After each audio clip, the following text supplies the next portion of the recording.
नमस्कार दर्शक मित्रों, आप देख रहे हैं भारत न्यूज। हिंदू नेताओं की हत्या की साजिश रचने वाले मौलवी को कोर्ट ने 11 दिन की रिमांड पर भेजा। पुलिस खंगालेगी आतंकी कनेक्शन।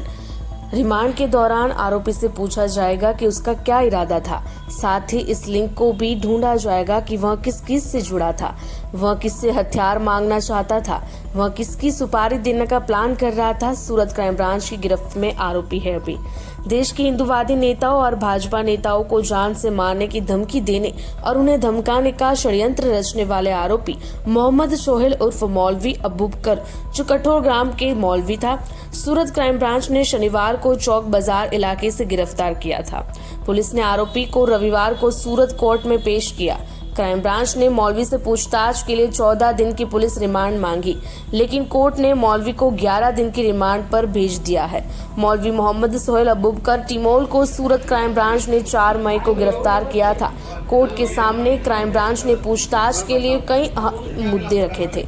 सूरत पुलिस के ज्वाइंट पुलिस कमिश्नर राघवेंद्र वत्स ने बताया कि कोर्ट के सामने उनके द्वारा 14 दिन की पुलिस रिमांड मांगी गई थी, लेकिन कोर्ट ने आरोपी को 11 दिन की पुलिस रिमांड पर भेजा है। आरोपी मौलवी को 16 मई को फिर से कोर्ट में पेश किया जाएगा।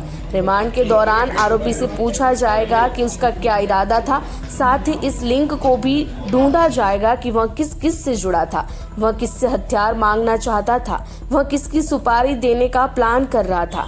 उन्होंने कहा कि इस बात का भी पता लगाया जाएगा कि आरोपी मौलवी पाकिस्तान के लोगों के साथ किस तरह संपर्क में आया। उसके बैंक अकाउंट की जानकारी भी खंगाली जाएगी। हिंदू नेताओं की हत्या की साजिश रचने वाला मौलवी सूरत से अरेस्ट।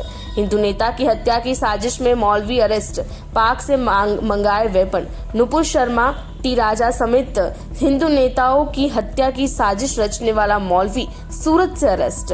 पीएक पाक से मंगा रहा था वेपन। बता दें कि इस केस में अभी तक किसी भी आतंकी संगठन का नाम सामने नहीं आया है।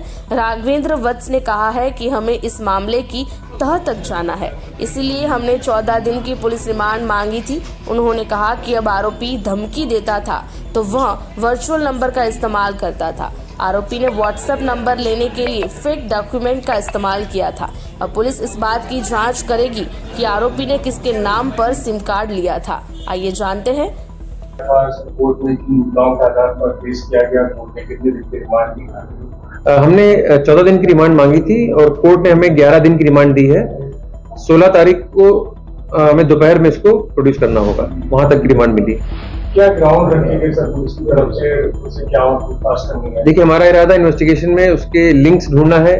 वो किससे जुड़ा हुआ था, वो कहाँ से वेपन लेने की कोशिश कर रहा था और किसको वो सुपारी देने की प्लान कर रहा था, क्या उसकी मंशा थी।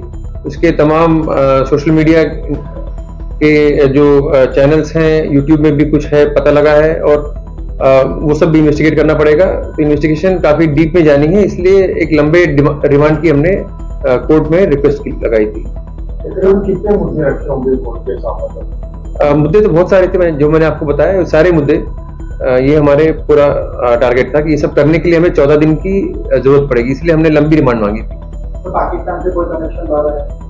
अभी देखिए, धीरे धीरे नंबर्स तो मिले ही हैं हमको पाकिस्तान से और उन लोगों के नाम भी मिले हैं, पर कैसे उनके संपर्क में आया ये सब अब पता किया जाएगा, क्योंकि अभी एक ही दिन से हमारे साथ था।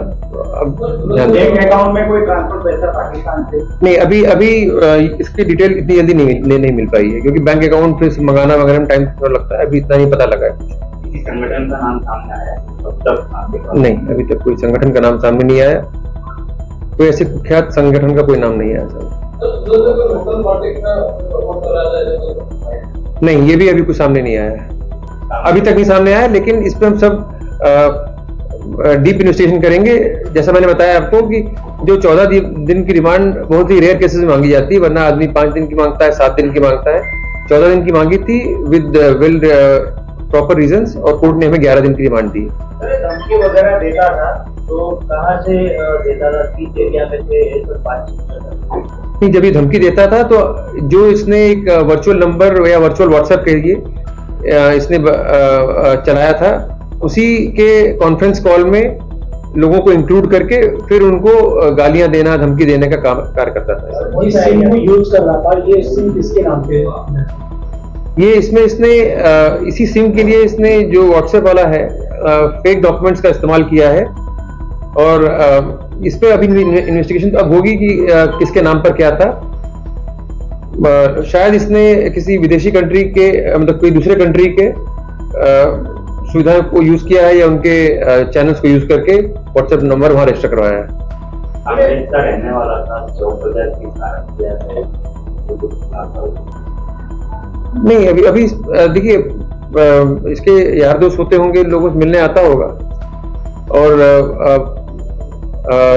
धार्मिक पढ़ाई बच्चों को पढ़ाता ही था ये, तो आया हुआ किसी कारण से। इस पर अभी कुछ खास तो नहीं पता लगा क्या हो सकता। क्या पता चला है? नहीं ये तो आपको पहले बता चुके हैं कि इसने तालीम ली है हर तरह की, ये मौलवी है तो मस्जिद से कनेक्टेड तो है, लेकिन वहां से ऑपरेट हो रहा था ये अभी ऐसी कोई कंफर्मेशन हमारे पास नहीं है। सर जिस तरह से कम्युनिकेशन कर रहा था चाहे वो व्हाट्सएप हो या तो फिर दूसरों जैसी ऐप के लिए क्या हमने कुछ डिमांड की है या तो एक ऐसी कंपनियों से कुछ डेटा मिल पाया? देखिए व्हाट्सएप बेस्ड इन्वेस्टिगेशन तो पहले भी सारी एजेंसीज करती हैं, उसमें अपनी अपनी लिमिटेशंस होती हैं, लेकिन अभी ये गेमिंग ऐप का इस्तेमाल करना ये और भी सिक्रेटिव है। तो जैसे जैसे हम आगे बढ़ेंगे जो प्रॉब्लम्स आएंगी हम एजेंसीज की हेल्प लेंगे। नेपाल के नंबर्स हैं इन्वॉल्व और पाकिस्तान के 2 नंबर्स इन्वॉल्व हैं और भी 2-3 कंट्रीज हैं, जैसे वियतनाम का भी शायद है। उसके परिवार का नहीं अभी तक। सबसे पहले किसके टच में आया सर? सबसे पहले किसके टच में आया ये अभी इन्वेस्टिगेशन का पार्ट है, इसको भारत न्यूज़ आप के लिए अभी सूरत बाद में से बताएंगे जब असुदास की कंफर्म होगा। तो